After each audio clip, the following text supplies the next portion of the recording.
Bonjour à tous et bienvenue dans Made in Foot, l'émission qui traite du football martiniquais sous toutes ses formes. Pour ce nouveau numéro, nous parlerons de l'actualité et notamment des demi-finales de Coupe de Martinique. L'immersion de cette semaine sera avec le Golden Star déterminé à se maintenir dans l'élite du football martiniquais. Dans la rubrique Les Anciens, les légendes du CS Casse-Pilote des années 2000-2005 se replongeront dans leurs plus beaux souvenirs. Nous terminerons avec Florent Poulolo, le jeune défenseur de l'équipe tchèque du Sigma Olomouc, nous parlera de son parcours et de sa vie en République tchèque. Mais d'abord, on commence avec l'actu.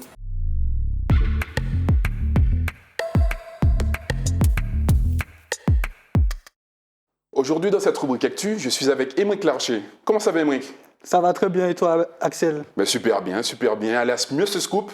Lors de ta dernière présence à Made in Foot, nous avions évoqué le cas Christian Malo. Oui. Tu as participé à son premier entraînement à l'Espoir de Saint-Clus. C'est ça. Quel est son ressenti? Il est très heureux d'être en Martinique. De toute façon, c'est un Corse.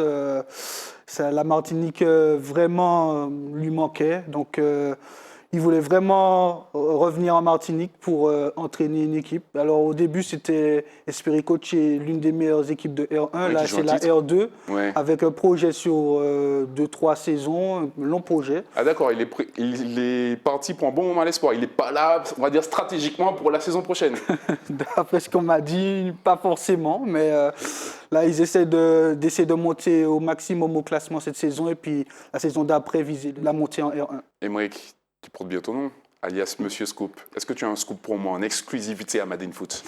Il y a une info qui, pour moi, ne tourne pas suffisamment. C'est la sélection de Martinique. Elle a 2 matchs en février de prévus. En Guyane, une double confrontation avec les Guyanais. C'est aux alentours du carnaval. Attention à la date. Merci pour cette information, Émeric. Pas de souci. Lionel Bordelais, comment ça va? Très bien, merci. Et toi, ça va? Super, super. Ouais. Entraîneur adjoint de l'Aiglon du Lamentin. Ça fait 2 saisons et demie, c'est ça? C'est ça, ouais, 2 saisons et demie.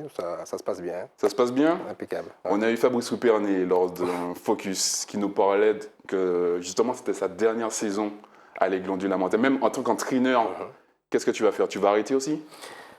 C'est vrai que nous sommes un staff, donc on a commencé ensemble, on s'est toujours dit que voilà, on bosserait ensemble et le moment venu, on arrêterait aussi ensemble. D'accord.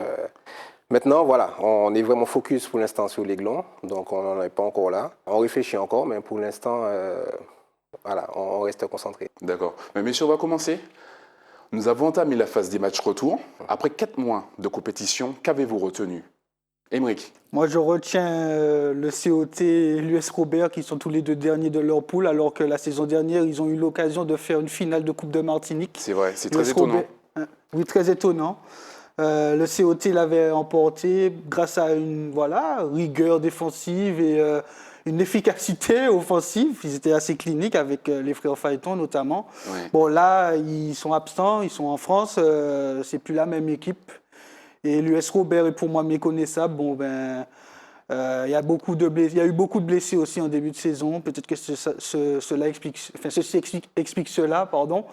Mais j'espère qu'ils vont en tout cas grappiller le plus de points possible pour espérer être en bonne position en poule basse. En poule basse, exactement.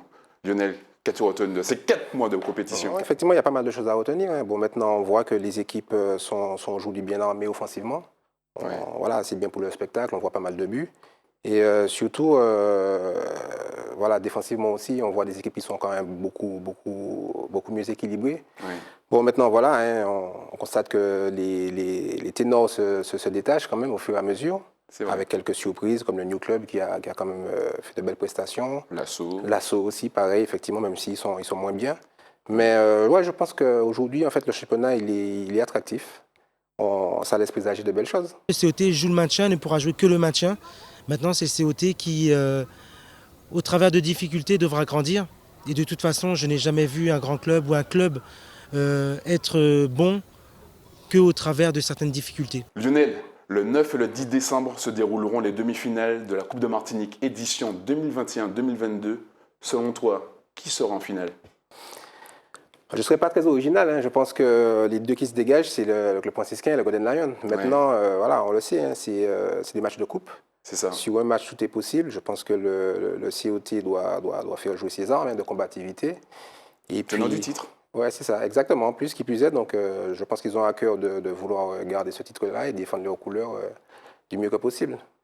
Maintenant, s'il faut s'avancer, Tu ne prends pas trop de risques. Le point 6-15, je pense que si tout le monde s'attend à cette finale-là, mais on risque d'avoir des matchs à cocher et sait-on jamais, des surprises. Hein. Aymeric, t'en penses quoi? Ben oui, sait-on jamais, il y a des surprises en Coupe 1, mais après, je pense que ce sera 2 matchs serrés en tout cas. Ouais. Côté COT, Club franciscain, tout comme CSKA Pilote, Golden Lion. Déjà, CSKA Pilote et le COT, c'est 2 équipes qui ont une stratégie plus défensive qu'offensive. C'est ça. Donc, je pense que ça sera serré. Après, je ne sais pas qui passera. Ouais. Mais comme Lionel a dit, je pense... Messieurs, petite interro surprise. On va partir sur un prono. Aymeric. Club franciscain et Golden Lion. Maintenant, on sait que ces 2 équipes-là, quand ils arrivent à ce stade de la compétition, que ce soit le Golden Lion ou le Club franciscain, c'est des équipes qui arrivent à élever le niveau de jeu, avec des joueurs aussi d'expérience. Bon, voilà, en tant que franciscain, je dirais le Club franciscain, mais maintenant, en fait, les 2 équipes ont vraiment le potentiel pour aller au bout de cette compétition. Qui est favori? Le Golden Lion, c'est l'une des meilleures équipes de Martinique, donc on est en demi-finale, on va jouer cette demi-finale à fond, en espérant que les dieux vont nous suivre. Aymeric, on va terminer cette actu avec les Foyalais du Golden Star qui se sont imposés 4-0 face au Good Luck, un concurrent direct au maintien. Est-ce que tu vois les Goldenistes se ressaisir? Ils ont intérêt en tout cas, parce que je pense qu'ils ont l'effectif pour au moins ne pas jouer totalement le maintien. Ouais. Peut-être ils peuvent toujours titiller les équipes qui visent la 3e place, comme l'Est Diamantinoise, le Club Péléen, le CSKA Pilote, on ne sait jamais. Peut-être pas l'Aiglon, mais je vois bien l'Aiglon remonter aussi au classement. Ouais. Mais tout est possible. Hein. Après, il faut gagner des matchs comme ça, comme le Good Luck, comme le COT qui rencontreront la prochaine journée. Le Club Péléen aussi. C'est important parce que même s'ils sont en poule basse, c'est ces points-là qui compteront. Lionel, vous les avez battus il y a 2 semaines. Que penses-tu de cette équipe? Moi, je pense que c'est une équipe qui a de bons principes de jeu. Donc, pareil, défensivement, avec JB, défenseur central, je pense que là, il amène une certaine tranquillité derrière. C'est ça. Et puis devant, il y a Guillaumet qui revient bien. Je trouve que ce petit jeune-là, c'est vraiment à surveiller. Il montre de belles choses techniquement et en plus, il est dans l'efficacité. Donc, moi, je serais assez confiant pour le Golden Star. Parce que c'est une équipe, effectivement, qui produit, en fait, du jeu. C'est ça. Et moi, je reste convaincu qu'à partir du moment qu'on reste, en fait, sur ces fondamentaux, on arrive à de belles choses. Donc, je suis plutôt confiant. Ouais. Très bien. Merci, messieurs. Ouais. Super. Merci pour la qualité de vos expertises. Merci pour l'invitation. Merci. Et à très bientôt dans Made in Foot. À très bientôt. Pas de problème, à bientôt.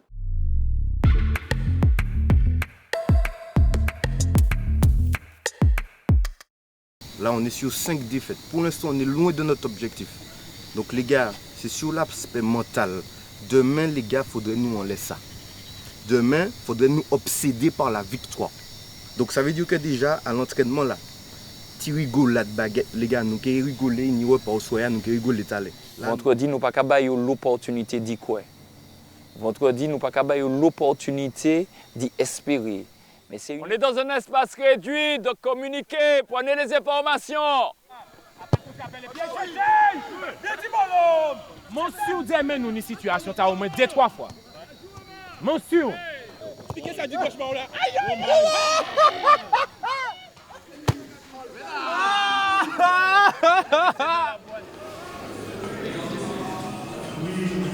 Ah non, ça n'a pas besoin comme ça. Là, on est dans une situation où on joue un adversaire, un concurrent direct.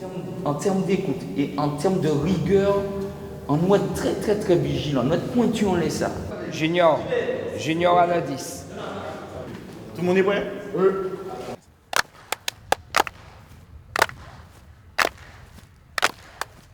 Pareil, pas quitter le pays tout seul. Oui, ça joue encore, oui, dans l'agressivité.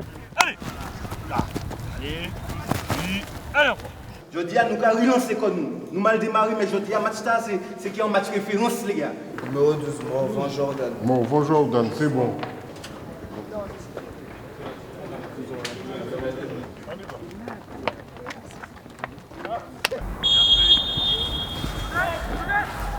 Avancez, avancez, avancez. Aïe, aïe.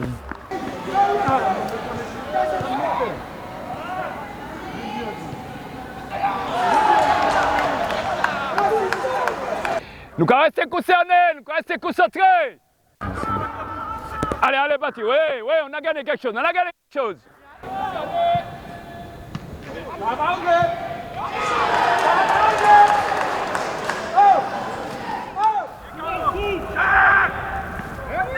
Bien ça. Mais jouez. Aïe, Jordan. Oui.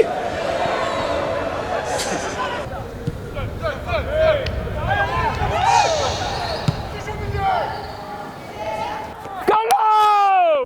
Tout ça nous tombe un coup, on va prendre un...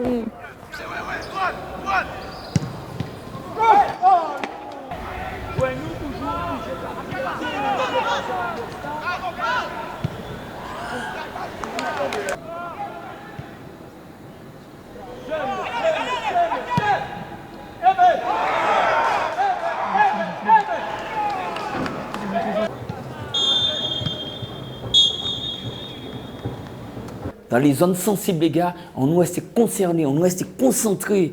Et dès qu'on peut jouer, on joue. Mais on joue chez l'adversaire. Quand on a récupéré les gars, pas la peine de porter, transmettez, donnez. Allez les gars.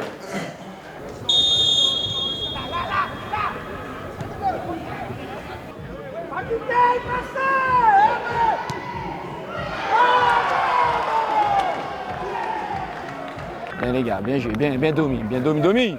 C'est ça.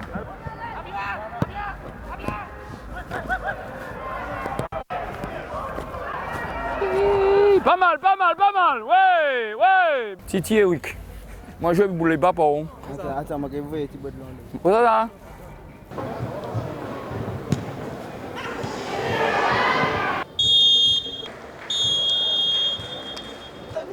Bon, merci messieurs. À la douche.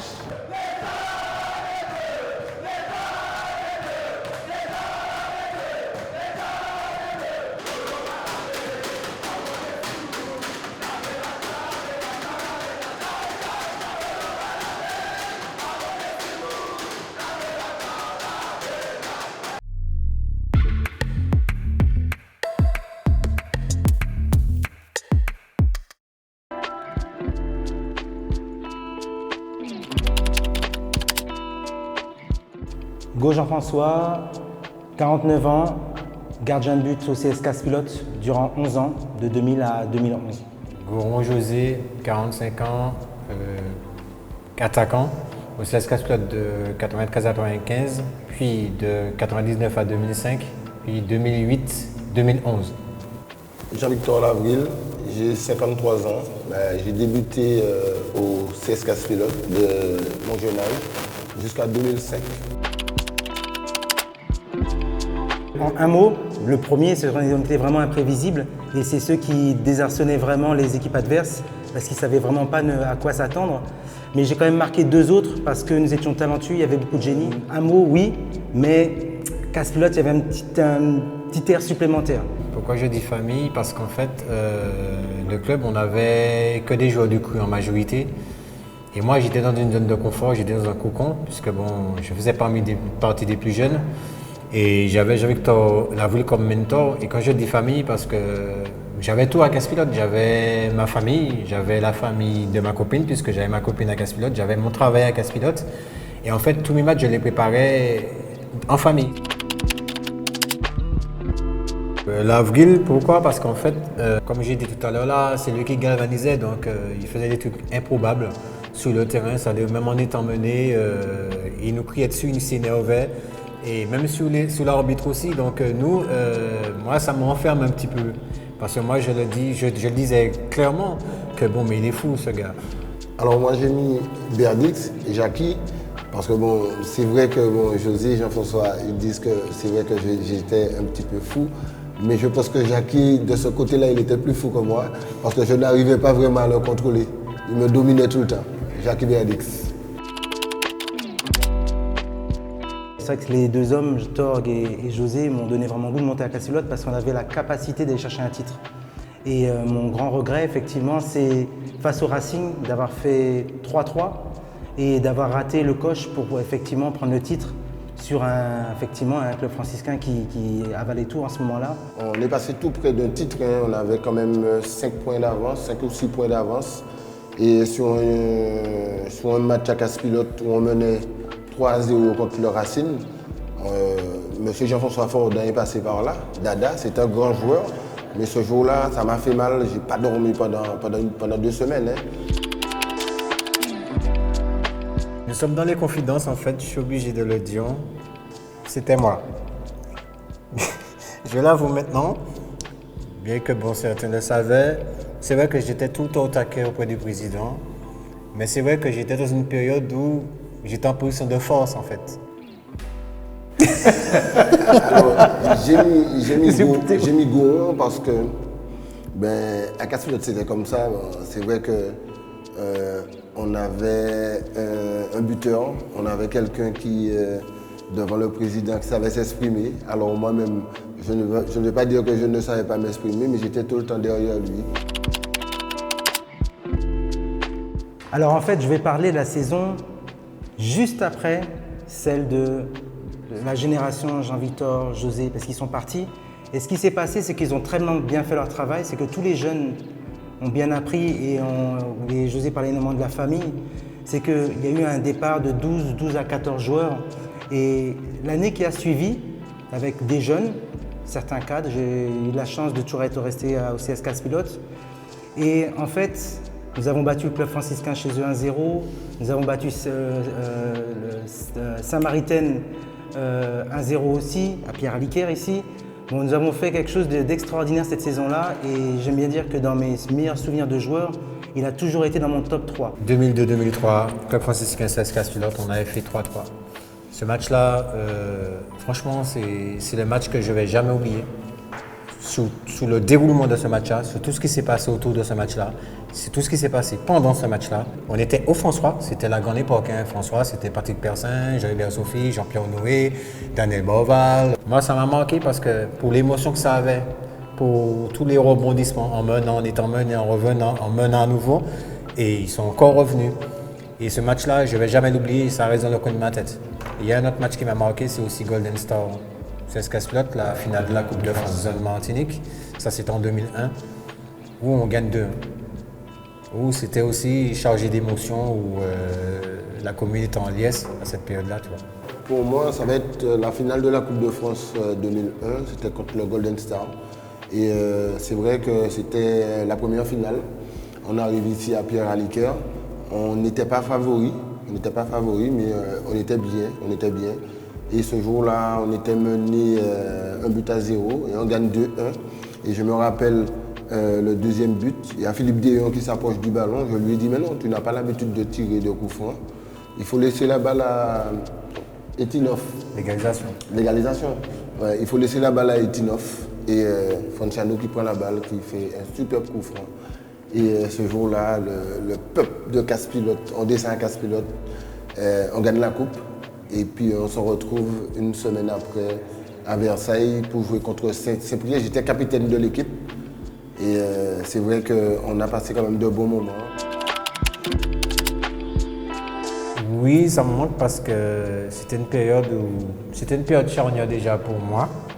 Parce que c'est là qu'on a commencé à me découvrir en fait. C'est là où je me suis fait un nom. Et c'est bien que ça se passe maintenant qu'on parle de Casse-Pilote parce que les gens m'ont identifié comme joueur qu'on connaît quand il était au club franciscain. Alors que moi, je me suis révélé au CS Casse-Pilote, là où j'ai grandi, là où j'ai commencé à jouer. Et en fait, ça me manque pourquoi? Par rapport à l'engouement, par rapport à l'ambiance. C'était quand même improbable que cette petite commune, cité dortoir qu'on disait au départ de Fort-de-France, qui avait autant de joueurs de qualité, autant de génie, pour pouvoir faire autant de misère, entre guillemets, face à toutes les autres communes de la Martinique. On a réussi quand même à faire quelque chose de bien, mais pour moi, ça va toujours rester le titre de champion de Martinique qu'on n'a pas pu ramener à la commune de Casse-Pilote. Ouais, ça reste une déception aussi, ça reste un regret parce que, tu vois, on a voulu créer une osmose entre nous, en fait, pour nous permettre aussi de vivre ces moments-là, parce qu'on savait que le club franciscain vivait ces moments-là le plus souvent. On savait que le club franciscain gagnait des titres à travers, et puis il y avait la fête, mais on voulait participer à cette fête-là, mais on n'a pas pu. Et pourtant, on a tout fait pour. Hein. Même après la période 2005, on a essayé encore. Mais cette période-là, je ne vais jamais l'oublier. Pourquoi? Parce qu'on avait des hommes avec nous.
Bonjour Florent Poulolo, comment ça va? Bonjour, ça va bien et vous? Ouais, super.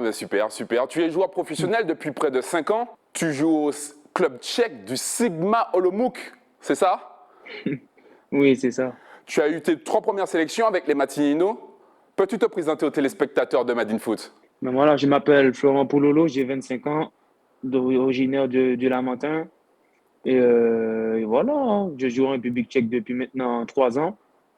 Ouais. Et comme tu as dit, je suis pro depuis 5 ans, je suis passé à Rétafé et commencé à Légan, je suis passé aussi à Drancy, à Arles et aussi à Alès. Tu signes ton premier contrat pro avec le club espagnol de Rétafé. Quel souvenir gardes-tu? Tu restes 2 années dans ce club d'ailleurs. Inoubliable, c'est sûr que c'est surtout la manière dont ça s'est passé, c'est de la chance. C'est que voilà, c'est venu, je pense, à un bon moment dans ma vie. C'était là où je venais de perdre mon grand-père. C'était compliqué. Ouais. Et cette saison-là, c'était un peu compliqué, mais je tenais à faire de bonnes performances. Et Rétafé est venu et voilà, j'ai saisi la chance. Tu ne regrettes pas de n'être pas resté plus longtemps dans ce club, avec un peu de recul? En fait, moi, quand je fais quelque chose, j'essaie de ne pas regretter. Ouais. C'est sûr que, bon, Rétafé, voilà, on était bien classés, il y avait pas mal de concurrence, je ne jouais pas trop. Donc, il fallait aussi un moment que je pense à moi, il fallait aussi un moment où j'ai un tremplin, on va dire. Et voilà, donc forcément, je ne regrette pas d'être parti. Aujourd'hui, tu entames ta 3e saison avec le club tchèque du Sigma Olomouc. Est-ce que tu es content de tes performances? Quel bilan tires-tu? Je suis content de mes performances parce que, voilà, quand je suis parti de Rétafé, je voulais m'imposer, je voulais jouer dans un championnat professionnel, montrer mes qualités. Et aujourd'hui, avec le Sigma, ça se passe plutôt bien. On est 4e, j'espère que ça va continuer. Et pourquoi pas décrocher une place européenne à la fin de l'année. Ben justement, en parlant de fin d'année, ton contrat se termine en 2023. Quel est ton souhait? Est-ce que tu veux rester avec ce club, rester en République tchèque? Qu'est-ce que tu souhaites faire? Ben ça dépend. Ça dépend pas que de moi, ça dépend aussi il y a plusieurs facteurs qui font que c'est sûr que moi, ici à Sigma, je suis très bien. Ouais. Ça fait maintenant 3 ans que je suis ici. J'ai de bons rapports avec l'entraîneur, j'ai de bons rapports avec le président du club. Donc forcément, bon, ça dépend pas que de moi, mais c'est sûr que rester à Sigma Olomouc, je ne vois pas pourquoi je vais être contre. Est-ce que tu te vois évoluer dans un autre championnat ou revenir en France? Tout joueur, je pense, qui joue dans un championnat, on va dire, dans les pays de l'Est de l'Europe, aimerait retourner dans un championnat, on va dire, à la gauche du globe. C'est sûr que, bon, je n'ai pas dit non pour ne pas revenir en France. Parlons Matinino, tu as eu tes 3 premières sélections avec la sélection cette année. On parle de toi depuis un moment, depuis Mario Boccali. Tu privilégiais ta carrière à cette époque. Est-ce que tu estimes aujourd'hui que c'est le bon timing Oui, j'estime que c'est le bon timing parce que bon, là maintenant, on va dire que je suis plus installé. Je suis installé dans un club. J'ai fait mes matchs en pro. Quand la sélection m'appelait, quand j'étais à Retafe, on va dire, je commençais. C'était un peu compliqué voilà, j'étais pas encore bien installé à Retafe pour pouvoir me libérer. Donc, c'était un peu compliqué. Ouais. Donc, maintenant, j'estime que voilà, je suis installé ici à Sigma. Je suis installé. Donc, je pense que ouais, c'est le bon timing maintenant pour aller en sélection. D'accord. Tu retiens quoi de tes 3 premières sélections? Mais je retiens surtout qu'on a formé un groupe, surtout un groupe d'amis, un groupe de frères. Et c'est ce qu'il faut garder pour la suite des matchs qui restent à venir. Ton bilan est plutôt négatif pour l'instant, avec 2 défaites et un match nul. Selon toi, c'est sûr que était-ce juste un problème de cohésion d'équipe? J'aime pas me chercher des excuses parce que oui, on se connaissait pas, on se connaissait ci, on se connaissait pas. Bon, c'est sûr que bon, on n'a pas répondu présent. Maintenant, il reste un match au Costa Rica. On va essayer de faire les choses comme on peut le faire. En parlant du Costa Rica, justement, je suppose que tu suis la Coupe du Monde. Oui, je suis la Coupe du Monde, bien sûr. Vous allez affronter cette équipe le 25 mars prochain. Quel est ton regard sur leur parcours au mondial? C'est sûr que le premier match, ils ont pris une claque. C'est sûr que par moment, ça fait du bien de prendre une claque. Après, je pense que les 2 derniers matchs, ils se sont bien repris. Hier, ils étaient à 2 doigts de créer l'espoir contre l'Allemagne. Malheureusement, ce n'est pas passé. Mais ça reste une équipe difficile à jouer. Tu trouves qu'ils ont été fidèles à eux-mêmes? Je trouve qu'ils ont été fidèles à eux-mêmes. Ça, les Latinos, les Sud-Américains, c'est des gens qui ne lâchent pas. C'est des gens qui, à la dernière minute, ils vont y croire. Donc, ils ont été fidèles à eux-mêmes. Florent, tu y seras le 25 mars? On pourra compter sur toi? C'est pas moi qu'il faut demander. Il faut demander à qui? Il faut demander au coach. D'accord. Mais si Marco là te sélectionne, tu y seras? Je ne vois pas pourquoi je ne serais pas là. Bien sûr, je serai là. Mais très bien, très bien. Qu'est-ce que je peux te souhaiter, Florent, pour cette seconde partie de saison? La santé, je pense que c'est ça le plus important. Et voilà, de continuer sur ma lancée. Très bien. Merci, Florent. Merci d'avoir répondu à mes questions. Merci à vous aussi de l'invitation. Et à très bientôt dans Made in Foot. À très bientôt, bye bye.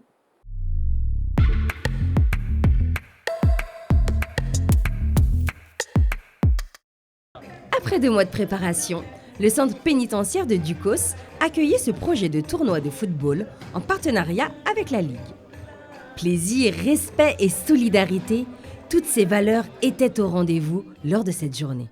Un bilan très positif, c'est-à-dire action courte, mais une action vraiment dans ce qu'on cherchait, c'est-à-dire du bien vivre ensemble avec du respect mutuel. Aujourd'hui, quand on va sur l'organisation avec une responsabilisation totale des détenus, comme ils ont suggéré pour eux-mêmes leur tournoi, le but est atteint de notre action qu'on a eu à mener en co-construction avec le centre de détention.